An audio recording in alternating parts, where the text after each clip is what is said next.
नमस्कार दोस्तों, स्वागत है आपका साइट फॉर वर्ल्ड के ऑफिशियल लर्निंग प्लेटफॉर्म पर, जहां स्टूडेंट्स और जॉब सीकर्स के लिए करियर, टेक्नोलॉजी और प्लेसमेंट से जुड़ी इंडस्ट्री ओरिएंटेड और प्रैक्टिकल नॉलेज दी जाती है। अगर आप अपनी स्किल्स को नेक्स्ट लेवल तक ले जाना चाहते हैं, तो आप बिल्कुल सही जगह पर आए हो। चलिए शुरू करते हैं आज का इम्पोर्टेंट सेशन। आपने कभी सोचा है, जब भी कोई नया ऐप या टेक्नोलॉजी आती है तो कुछ लोग उसे फौरन अपना लेते हैं, जबकि बाकी लोग उसे इग्नोर कर देते हैं? ऐसा होता क्यों है? आज हम इसी के पीछे की साइकोलॉजी को समझेंगे कि आखिर हम नई टेक्नोलॉजी को अपनाते क्यों हैं और कैसे। तो आज हम क्या क्या देखने वाले हैं? सबसे पहले हम उस दबाव की बात करेंगे जो हम सब पर लगातार बना रहता है। फिर एक बहुत ही मजेदार मॉडल समझेंगे, टेक्नोलॉजी एक्सेप्टेंस मॉडल। इसको और बेहतर समझने के लिए हम क्लासरूम और हेल्थ केयर के असली उदाहरण देखेंगे। फिर डिजिटल लिटरेसी के कॉन्सेप्ट को जानेंगे और आखिर में बात करेंगे कि इंसानों और एआई के बीच सही बैलेंस कैसे बनाया जा सकता है। हम सब एक तरह से एक डिजिटल प्रेशर कुकर में जी रहे हैं, जहां हर दिन कुछ नया आ रहा है, और इसी वजह से हम पर लगातार बेहतर होने और नई चीजें सीखते रहने का एक प्रेशर सा बना रहता है। और देखिए, ये सिर्फ किसी एक सेक्टर या बड़ी कंपनी की कहानी नहीं है, ये हम सबकी कहानी है। कम पैसों में ज़्यादा काम करना, मुश्किल हालात का सामना करना और हमेशा बेहतर नतीजों की उम्मीद, यही वो प्रेशर है जो हमें टेक्नोलॉजी की तरफ धकेलता है। असल में हम एक नॉलेज एक्सप्लोजन यानी ज्ञान के विस्फोट के दौर से गुजर रहे हैं।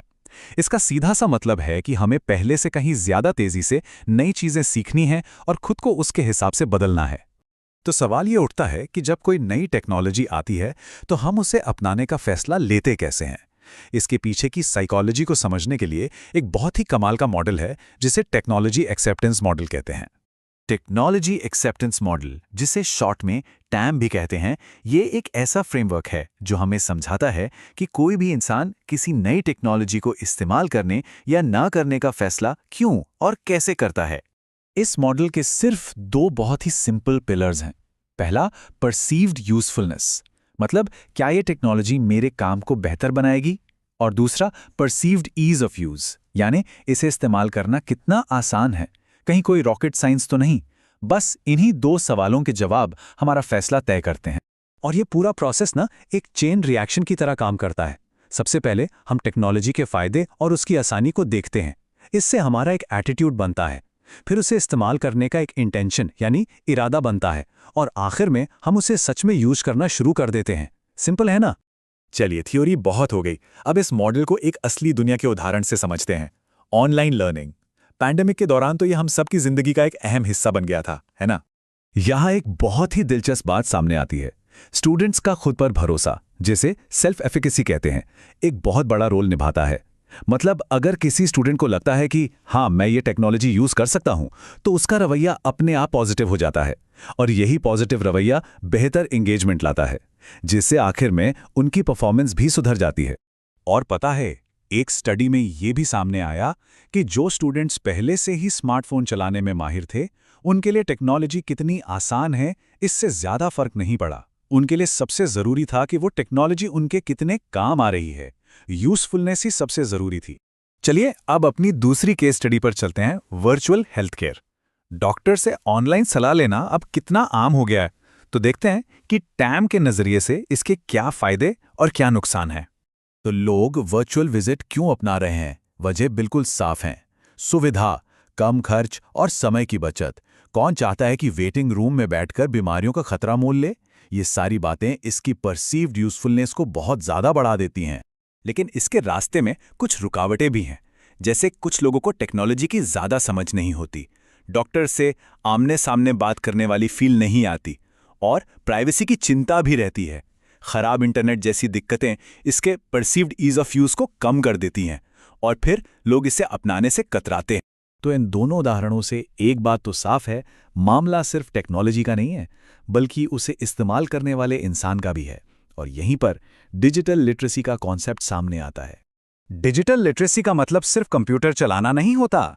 इसका असली मतलब है डिजिटल टूल्स का इस्तेमाल करके सही जानकारी ढूंढना, उसे परखना कि वो भरोसेमंद है भी या नहीं, और फिर उसे दूसरों के साथ सही तरीके से शेयर कर पाना।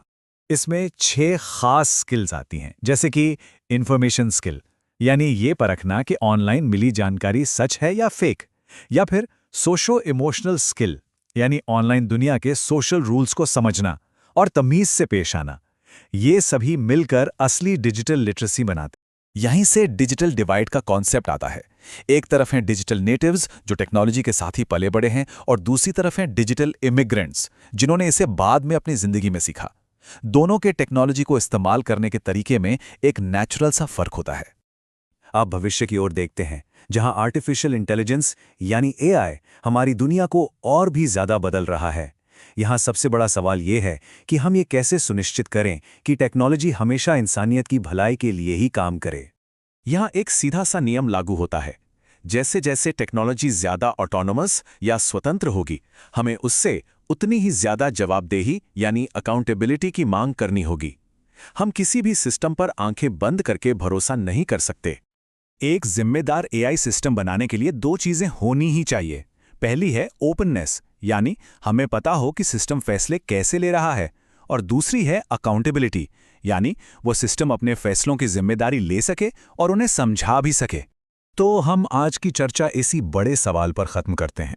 जैसे जैसे हमारी टेक्नोलॉजी स्मार्ट होती जा रही है, हम उसे जवाबदेह कैसे बनाए रखेंगे? ये सवाल हम सबके भविष्य के लिए हमारे चैनल को सब्सक्राइब कीजिए और वीडियो को अपने दोस्तों के साथ शेयर जरूर कीजिए। कमेंट सेक्शन में अपना डाउट या नेक्स्ट टॉपिक लिखना मत भूलिएगा।